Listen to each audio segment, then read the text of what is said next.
ଏହି ଚ୍ୟାନେଲକୁ ଆପଣଙ୍କୁ ସ୍ୱାଗତ।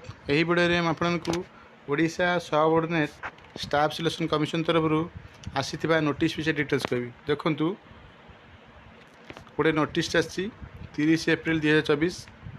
ଆପଣ ଦେଖିପାରୁଥିବେ ସ୍କ୍ରିନ୍ରେ ଯେଉଁ ଟିଚର ପୋଷ୍ଟ ବାହାରିଥିଲା ST ଏବଂ SC ଡେଭଲପମେଣ୍ଟ ଡିପାର୍ଟମେଣ୍ଟ ତରଫରୁ। ଦେଖନ୍ତୁ, ତା ଫର୍ମ ପକା ତାରିଖ ଥିଲା 1 ମେ 2024। ବର୍ତ୍ତମାନ ସେଇଟା ପରିବର୍ତ୍ତନ କରାଯାଇଛି। ଦେଖନ୍ତୁ, ସେଇଟା 12/6/2024ରୁ 7/7/2024 ମଧ୍ୟରେ ଆପଣମାନେ ଫର୍ମଟି ରେଜିଷ୍ଟ୍ରେସନ୍ କରିପାରିବେ ବା ଫର୍ମଟା ଆପ୍ଲାଏ କରିପାରିବେ। ଯେଉଁମାନେ ରେଜିଷ୍ଟ୍ରେସନ୍ କରିଥିବେ ସେମାନେ 12/6/2024ରୁ 12/7/2024 ମଧ୍ୟରେ ଫର୍ମଟି ସବମିଟ୍ କରିପାରିବେ। ଦେଖନ୍ତୁ, ଏଇ ନୋଟିସ୍ ଆସିଛି।